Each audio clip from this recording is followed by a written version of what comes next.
All right, well, welcome back, gang. In the previous big video, long video, you saw me working on a little watercolor, which I've called Stir It Up. And it's just a little 4x6 watercolor in ink, a little bit of sepia brown ink. If you watch that video, you'll see it, how it all took shape. Well, someone purchased it. So I am now going to pack it up for shipping. I've got a little plastic sleeve here. I'll just walk you through real quick what I do to mail out my little watercolors and things. This kind of fills up some of my spare time, these little pieces. But the thing I like to do is wrap it up in a little bit of plastic, little plastics folder dividers. You know, these little sheet protectors. Perfect, good size. The kind of stock that I'm working at. Then I will wrap it up in plastic. This will give it some protection against potential water damage in transit. I send all of my packages through USPS, United States Postal Service, my preferred shipping option. I always, regardless of how far a piece is going to travel, I will insure it. They do have a insurance option when you are mailing fragile items. So I always insure for the value of the work, the sale price. And that way, if something untoward happens, because let's face it, man plans and God laughs, then I'll be able to refund the customer in the event of damage or loss. So now, what I then do, after you've seen me so very carefully waterproofed my artwork here, I now cut 2 pieces of cardboard, and I like to sandwich my artwork, just like so. I'm gonna a little bit more tape. I like to tape all four sides. Yeah. All right. I like to tape all 4 sides, and that just makes a nice, secure, rigid package. And means that whoever bought this will receive it in pristine condition. So, voila. In a few moments, there we go. This is ready to go. I also like to toss in a little postcard of my work with a thank you note on the back. I think it's a nice little, I think it's kind. It's a thank you. You know, you gotta thank people for the stuff. When they're supporting your work, say thank you. If a viewer likes a video, I say thank you. And if they subscribe, 1,000 thank yous. Thank you, thank you, thank you, thank you.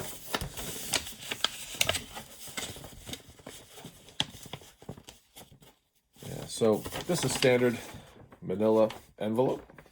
At this point should be adequate. This is really just to wrap it all up, give it a nice, clean presentation.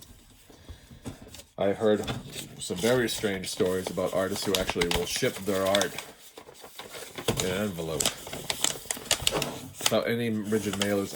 I think one artist actually just taped a piece of paper to the front of their art, slapped a stamp on the back, and just prayed it made it to the collector. That was a new one on me. I'd never heard that one before. Honest story. I once did a small private commission for somebody. They thanked me for it. They said they would send payment in the mail to me, and I said that sounds great, thank you. I received the envelope with my payment.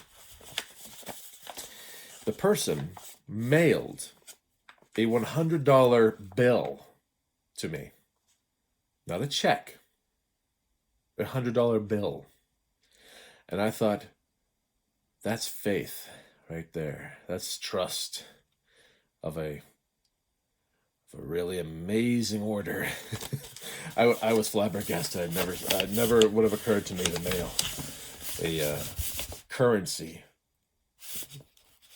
in an envelope. But if I were making that up, God is my witness, I'm not making that up. I opened the envelope. It was $100 bill sitting in it.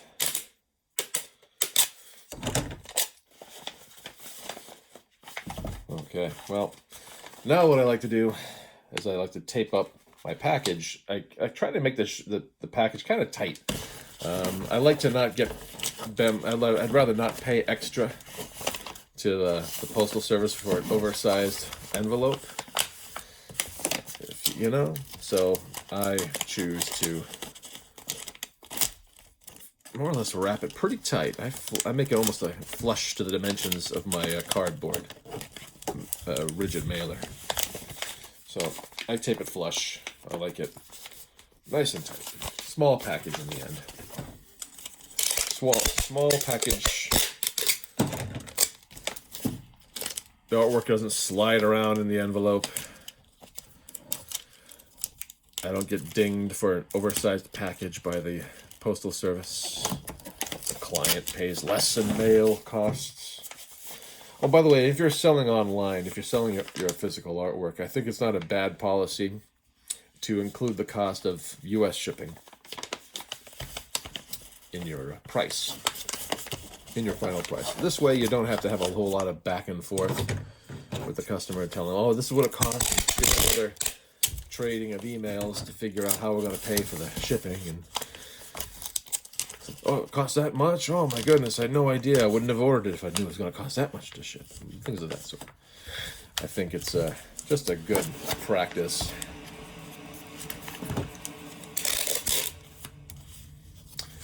Et voila. We have a sealed little package, little parcel, and self-addressed back to me, should something have to be kicked back to me. Not that ever such a thing as ever or would ever happen. You know.